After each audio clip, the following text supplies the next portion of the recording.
My name is Epsiba Beulah. Before I was a Hindu girl doing a lot of idol worship, and I was like a completely a traditional girl, like accepting what father says, what the elder says, and I was used to respect all those things. And after coming to the Lord, and I stopped the tradition. I completely stopped the tradition, and I just entered into the love and compassion of the Lord. My parents arranged for the marriage, and it was like a 2 months gap from the arrangement to the marriage. And immediately after marriage, like he said, like I don't like you. I just want to leave, and he left. Even I was pleading him, I was begging him, and I was asking him to come back, but it never happened. If he is not going to come to me, I want to die. That if he is going to be separated from me, I should die. The day I was able to kill myself, I was watching a TV channel, and immediately she started like, here one girl is crying. You have been separated with your husband and you are planning to die now, but you are not going to do that. Immediately I called to one of my Christian friends, and she shared with me the gospel. On the spot, I accepted Lord as my Savior. The next moment, I felt free from the burdens and all kind of thoughts, and everything left me. Praise lord అండి. దేవునికి మహిమ కలుగును గాక. ప్రార్థన చేసుకుందాం. పరిశుద్ధ గొప్ప దేవా, నీకు స్తోత్రం, స్తుతి, మహిమ, ఘనత, ప్రభావం చెల్లించుకుంటున్నాం నైనా.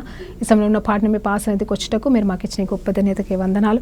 ఆశ్చర్యకరుడు, ఆలోచనకర్త ఉన్నవాడు అని వాడవు తండ్రి, నీకు వందనాలు తెలియజేసుకుంటున్నాం తండ్రి. మా మంచి కాపరి నీకు వేల కోట్ల వందనాలు తెలియజేసుకుంటుండగా కృప చూపించమని ప్రభానైనా ప్రార్థనలో, పాటల్లో, ఆరాధనలో మీరే ఉండమని బ్రతిలాడుతున్నాము తండ్రి. ఆమేన్. ప్రైజ్ లార్డ్ అండి. దేవునికి మహిమ కలుగును గాక. మరి అందరూ కూడా నా ఈ పాటతో ఏకీభవించవలసిందిగా కోరుకుంటున్నాను. గుండె నిండా యేసు ఉంటే కన్నీళ్ళే ముత్యాలు,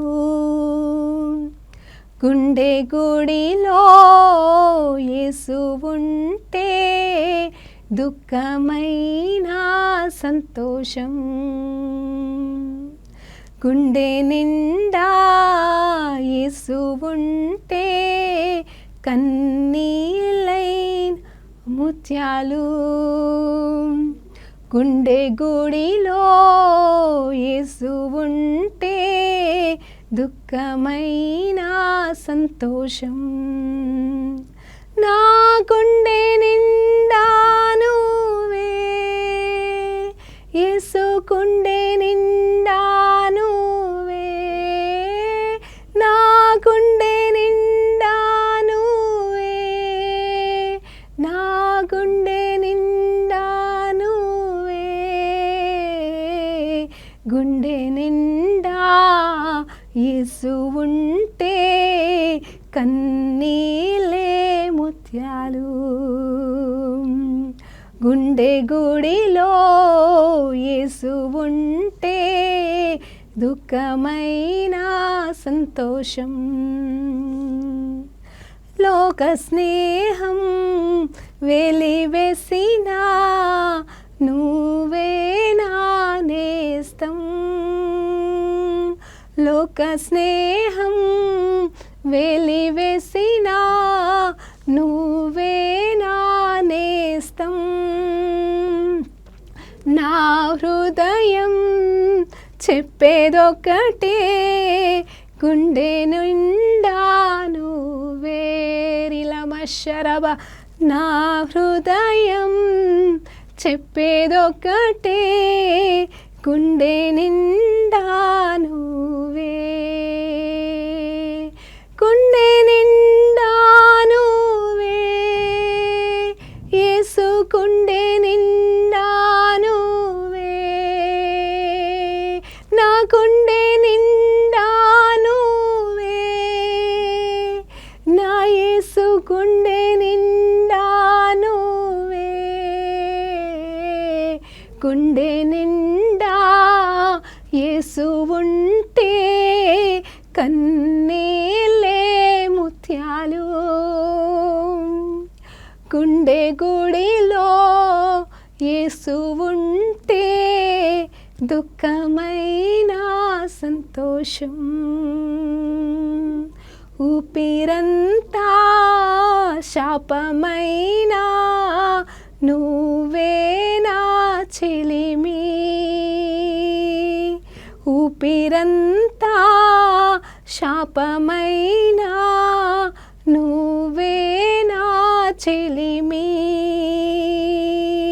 జాలి లేని ఇలలోనా నువ్వే నా కలిమిరిలా మషర బాబా, జాలి లేని ఇలలోనా నువ్వే నా కలిమి,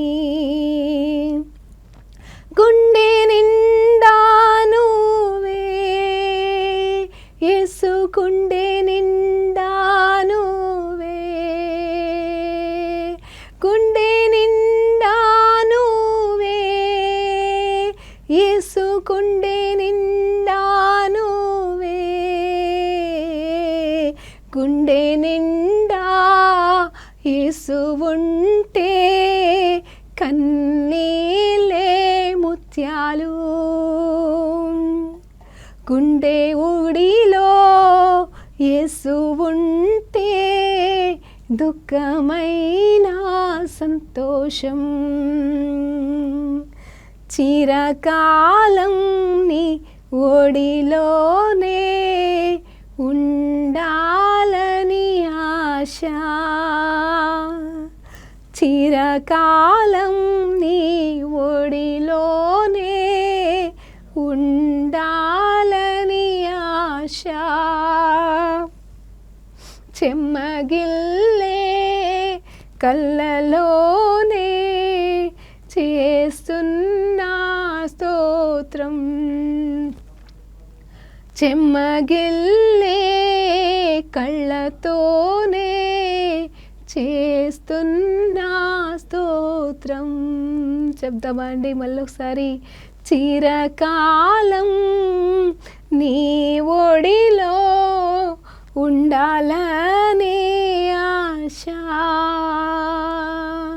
చిరకాలం నీ ఒడిలోనే ఉండాలనే ఆశ, చెమ్మగిల్లే కళ్ళతోనే చేస్తున్నా స్తోత్రం, చెమ్మగిల్లే కళ్ళతోనే చేస్తున్నా స్తోత్రం, నా గుండె నిండా నీవే యేసు, గుండె నిండా నీవే, నా గుండె నిండా నీవే యేసు, గుండె నిండా నీవే, గుండె నిండా యేసు ఉంటే కన్నీలే ముత్యాలు, గుండె గుడిలో యేసు ఉంటే దుఃఖమైన సంతోషం,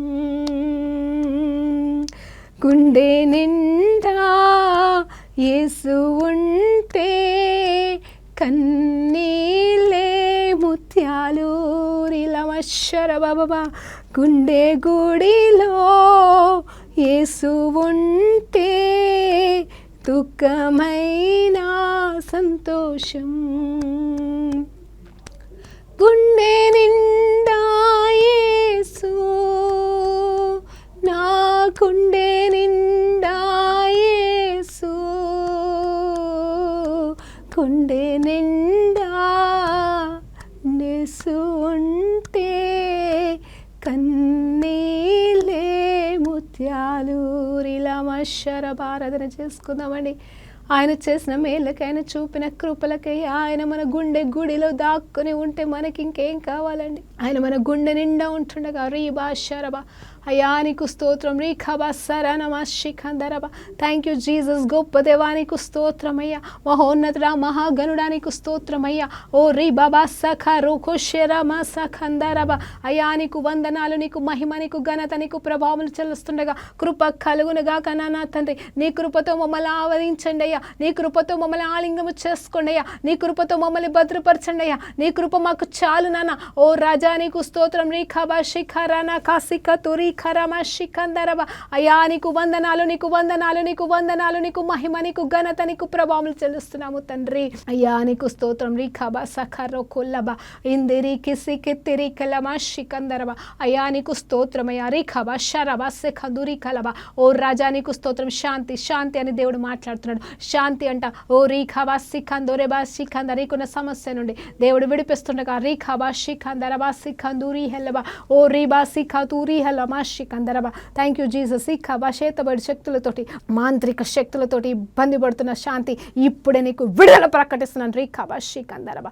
ఓ రీకరవ నీ శరీరంలో, ఓ రీకరవ సాతానుగాడు ఏ ముళ్ళులు పెట్టి ఉన్నాడో యేసు నామంలో నీ గుండెలోనికి యేసు దిగి వస్తుంటుండగా నీ శరీరంలో ఎక్కడెక్కడైతే సాతాను పెట్టి ఉన్న దుర్మార్గపు కట్లు, ఆ దుష్ట కట్లని యేసులో తెంపబడుతున్నాయి. రీకాబా శిఖందరబా. నీ గుండె నిండా యేసుని పెట్టుకోమా ఈ సమయంలో. నీ గుండెలోనికి తండ్రి దేవుని పరిశుద్ధాత్మ దేవుని ఆహ్వానిస్తుండగా ఓ రీఖాబా శిఖందరబా శిఖ ఆత్మ కార్యములు జరుగుతుండగా ఓ రీఖరభాష దేవుని నుండి కారివి ఓ రీఖరభ ఇప్పుడే యేసు నామములో పటాపంచలైపోతున్నాయి. రీఖాబా శిఖందరబా శిఖంద. శాంతి. Receive that piece.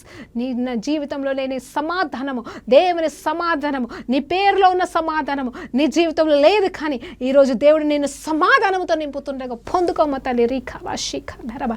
అయ్యా నీకు స్తోత్రం స్తోత్రం స్తోత్రం స్తోత్రం స్తోత్రం స్తోత్రం. రీఖాబా సరబా. ఓ రాజా నీకు వందనాలు, నీకు స్తోత్రం, నీకు మహిమ, నీకు ఘనత, నీకు ప్రభావములు చేస్తున్నాను తండ్రి. మహోన్నతుడా నీకు స్తోత్రం, మహాగణుడా నీకు స్తోత్రం తండ్రి, నీకు స్తోత్రం. అయ్యా నీకు వందనాలు ప్రభా. అయ్యా తండ్రి మా జీవితంలో ప్రభా నిన్ను ఆహ్వానిస్తున్నాం అయ్యా. మరొక్కసారి అయ్యా ఈ మధ్యాహ్న కాల సమయంలో అయ్యా ప్రార్థన పూర్వకంగా పాఠపూర్వకంగా అడుగుతున్నాము తండ్రి.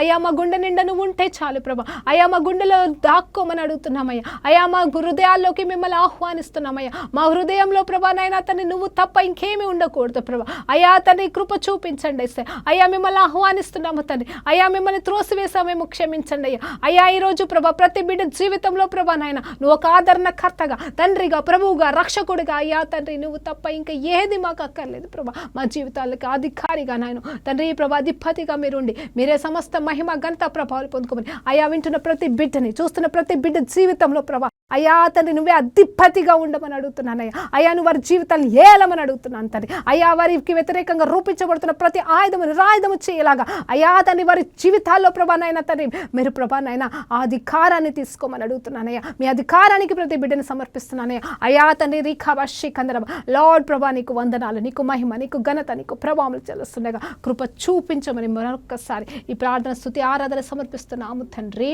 ఆమేన్. ప్రైజ్ లార్డ్ అండి. దేవునికి మహిమ కలుగును గాక. మరి దేవాది దేవుడు ఈరోజు ఇచ్చిన ఈ పాటను బట్టి నిజంగా దేవునికి మహిమ అండి. అవును కదండి. చెమ్మగిల్లుతున్న కళ్ళతోనే పాడుతున్నానండి ఆ పాట. ఆయనకే స్తోత్రము చెల్లిద్దామా. ఈ లోక స్నేహం వ్యర్థం. మనకు ఒక్కొక్కసారి మన ఊపిరే శాపమైపోతూ ఉంటుంది. నిజంగా ఈ గొప్ప దైవజనుడు రాసిన పాట అండి ఇది. కొన్ని సంవత్సరాల కిందట ఈ పాట నేను ఫస్ట్ టైం ఒక మీటింగ్లో విన్నప్పుడు ఇంచుమించు ఒక 10 సంవత్సరాల కింద మొదటిసారిగా నేను ఈ పాట విన్నానండి. అప్పుడు అసలు ఈ పాట ఆ బ్రదర్ పాడుతూ అన్నాడు. నిజమే కదండి. మన జీవితంలో ఈ పాటలాగా దేవుడిని మన గుండెల నిండా ఉండునుగాక. మన గుండె నిండా ఆయన ఉంటే ఇంకా మనకి దిగులు ఎందుకు ఉంటుందండి, బాధ ఎందుకు ఉంటుంది, చింత ఎందుకు ఉంటుంది. ఇంకా ఆయన చూసుకుంటాడనే నింపరము, ధైర్యము, స్తోత్రం కలుగునుగాక. దేవునికి మహిమ కలుగునుగాక. చూడండి లోక స్నేహం వెలివేసినప్పుడు మరి నిజంగా ఈ సమయంలో నేనేం మాట్లాడాలో నాకు తెలియట్లేదు, కానీ ఒక మాట చెప్తానండి. ఈరోజు నా సాక్ష్యం చెప్తాను. నిజంగా నేను చిన్ననాటి నుండి ఎంతోమంది స్నేహితుల మధ్యలో బ్రతికిన దాన్ని. స్నేహితులు ఉన్నారు, బాయ్స్ ఫ్రెండ్స్ ఉన్నారు, గర్ల్స్ ఫ్రెండ్స్ ఉన్నారు. మరి నేను కో ఎడ్యుకేషన్లో చదివాను. అంటే చాలామంది ఫ్రెండ్స్ ఉన్నారు, మంచి మంచి ఫ్రెండ్స్ ఉన్నారు. కానీ దేవుని నమ్ముకున్న తర్వాత నా ఫ్రెండ్స్ నన్ను విడిచి వెళ్ళిపోవడం అనేది నేను చూశాను. సో నిజం చెప్పాలి అంటే నాకు వచ్చిన ఏ సమస్యని బట్టి నేను దేవుళ్ళలోకి వచ్చాను అనేది వాళ్ళకి సాక్ష్యం చెప్పినా కూడా వాళ్ళు అర్థం చేసుకోలేదండి. వాళ్ళకి నేను ముఖ్యము కాలేదు, కానీ నేను మారిన మతము వాళ్ళకి అవసరం లేదని వాళ్ళు పారిపోయినారు. సరే నాకు వచ్చిన సమస్యను అనుభవించినప్పుడు కొంతమంది పట్టించుకోలేదు, కొంతమంది సమస్యలో నాకు తోడుగా ఉన్నారండి. నిజంగా చెప్తున్నాను. మరి నేను ఒంటరి పోరాడుతున్నప్పుడు డైవర్స్ అవుతుంది అనడం వల్ల నేను ఎన్నోసార్లు సూసైడ్ అటెంప్ట్ చేసుకుంటుంటే నాకు కౌన్సిలింగ్ ఇవ్వడానికి ప్రయత్నించారు, తోడుగా ఉన్న ఫ్రెండ్స్ ఉన్నారు. కానీ ఎప్పుడైతే వాళ్ళ కౌన్సిలింగ్స్ నాకు పనికి రాలేదు, వాళ్ళ మాటను బట్టి నాకు ధైర్యం రాలేదు, వాళ్ళు చెప్పే విధానాన్ని బట్టి నేను ధైర్యం తెచ్చుకోలేకపోయినా, ఉన్నారు వాళ్ళు నా జీవితంలో, కానీ వారి మాటలు నాకు ఓదార్పునివ్వలేకపోయింది, విడుదలనివ్వలేకపోయింది, జయాన్ని ఇవ్వలేకపోయింది, జవాబునివ్వలేకపోయింది. కానీ నాలో ఉన్న ఈ చచ్చిపోవాలన్న తలంపు మాత్రం చావలేదండి.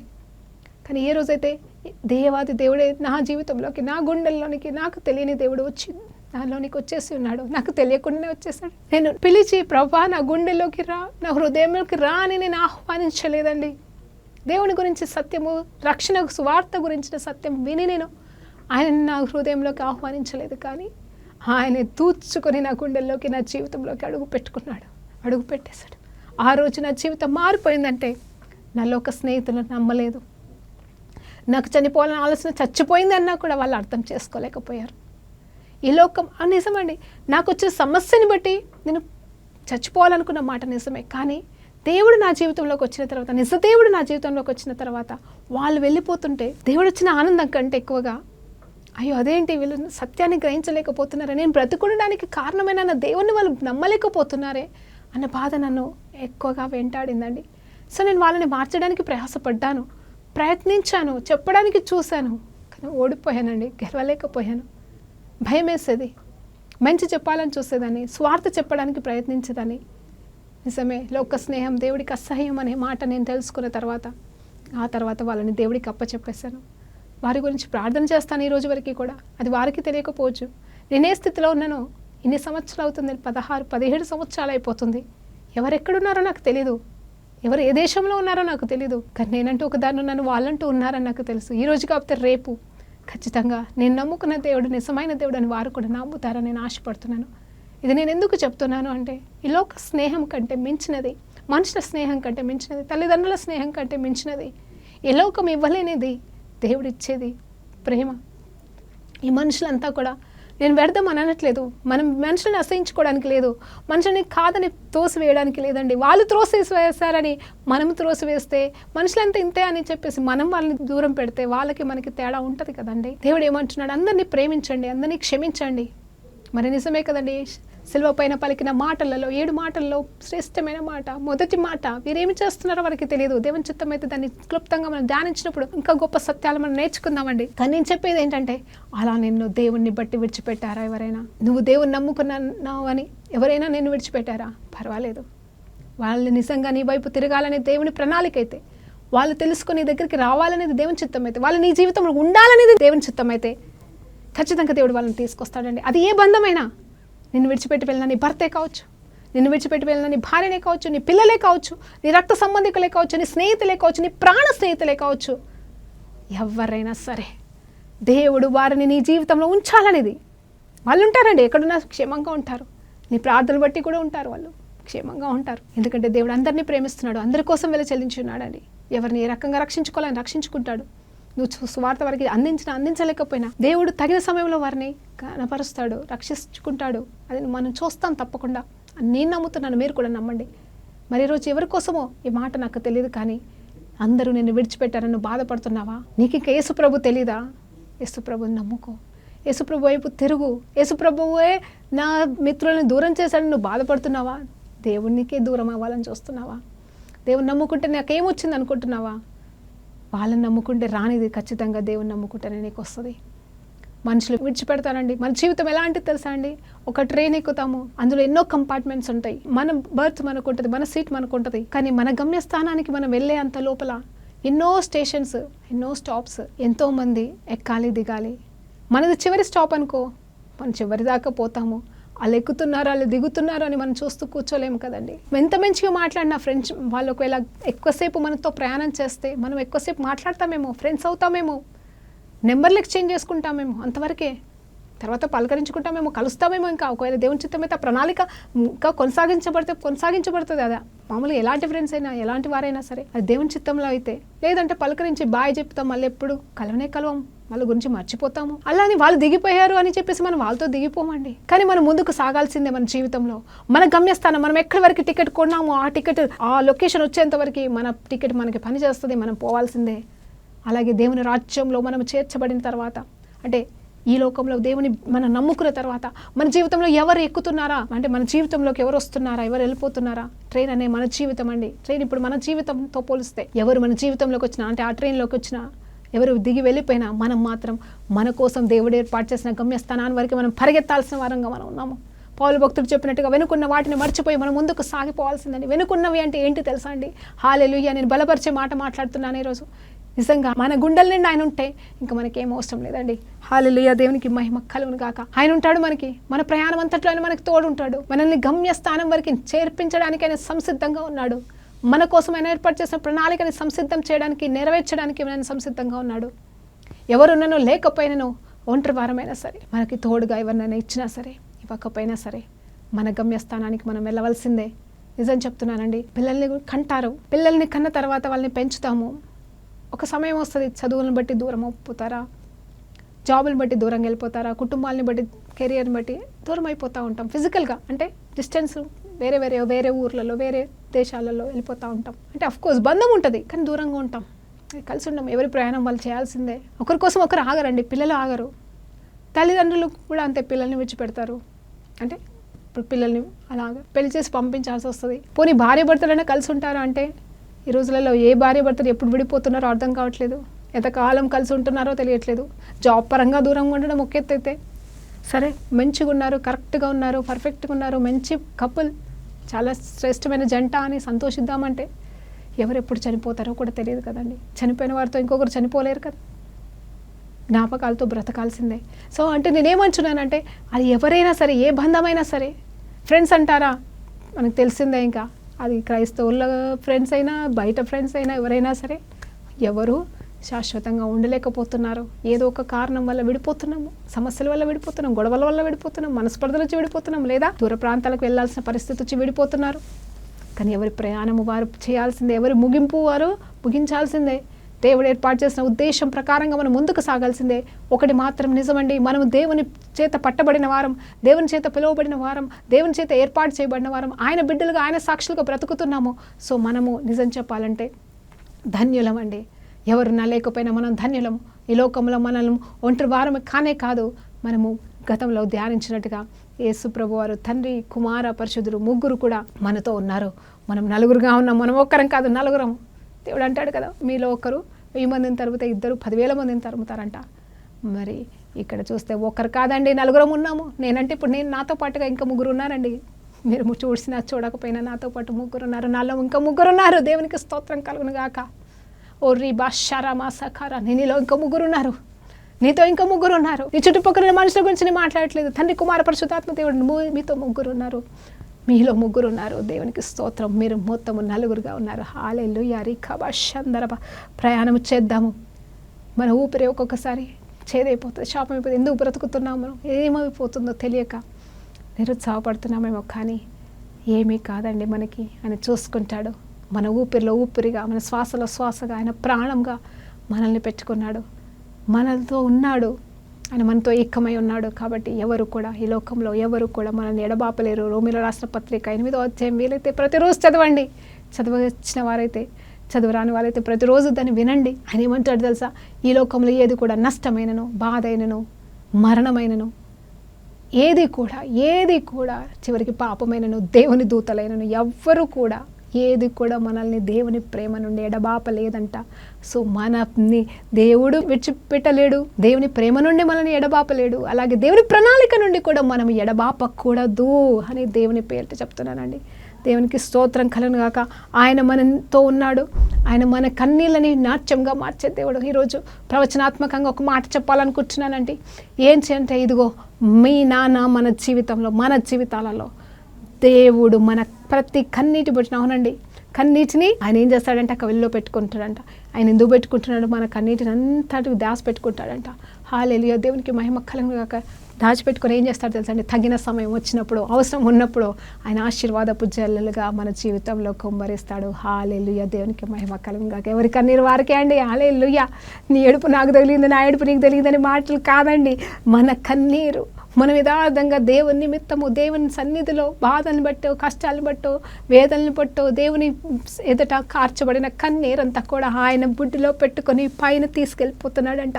అవి పైకి వెళ్ళిపోతున్నాయంట. అవి ఏం చేసుకుంటాడు ఆయన అంటే, ఏం చేసుకుంటాడంటే, నేను అదే అన్న ప్రభు ఏం చేసుకుంటావు అంటే, ప్రభువారు ఒకసారి పరిశుద్ధాత్మ చేత నాకు బోధిస్తున్న మాట ఏంటంటే, అవన్నీ కూడా ఆశీర్వాదపు జల్లులుగా మన జీవితాల్లో కుమ్మరించబడతాయంట. దేవునికి స్తోత్రం కలుగును గాక. ఆ మాటకు అర్థం ఏంటి తెలుసా అండి? ఆ మాటకు అర్థం showers of blessings are raining upon. అవునండి, ఆశీర్వాదపు జల్లులు అంట. తండ్రి నీకు స్తోత్రం కలుగును గాక.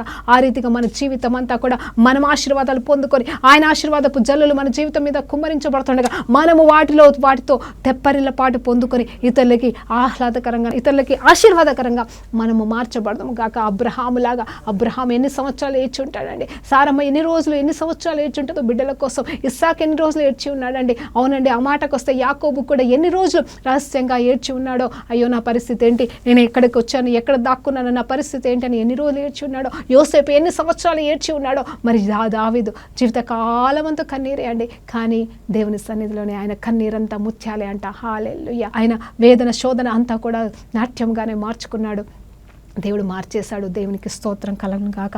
అలాగే మన జీవితంలో కూడా ప్రతి పరిస్థితిని మార్చగల శక్తి గల దేవుడు మనకున్నాడని. హల్లెలూయా. రీఖాబా షకందరబా. అవునండి, నేనేమంటున్నానంటే మన జీవితంలో అందరూ మనకి కావాలి, అందరూ ఉండాలి. ఐక్యత అవసరం, ఐక్యతతో ఉందాం. కాబట్టి నేనేమంటున్నా అంటే ఈ జీవితం కొద్ది కాలమే చనిపోయిన తర్వాత లైఫ్ సెలబ్రేషన్స్ అని చెప్పేసి జ్ఞాపకార్థ కూడికల వారి గురించి లేని గొప్ప చెప్పుకోవడం కాదండి. అవి కాదు నిజమైన సాక్ష్య జీవితం చెప్పడం. కానీ ఉన్నప్పుడే ఒకరినొకరు గౌరవించుకుంటూ, ఒకరినొకరు ప్రేమించుకుంటూ, అది ఎలాంటి బంధమైనను, అది స్నేహబంధమైన రక్తబంధమైనను, అది ఏ రకమైన బంధము దేవుడు ఇచ్చిన బంధంలో మనము నమ్మకంగా, యథార్థంగా, ప్రేమపూర్వకంగా క్షమించుకుంటూ ముందుకు సాగగలిగితే మనం ఎంతో మందికి ఆశీర్వాదకరంగా ఉంటామండి. అంటే మనము దేవుని మహిమపరచువారిగా ఉంటాము. కాబట్టి అలాంటి జీవితము మనందరికీ కలుగును గాక. చూడండి, ఆయన ఒడిలో చిరకాలం ఉండే భాగ్యం అంట.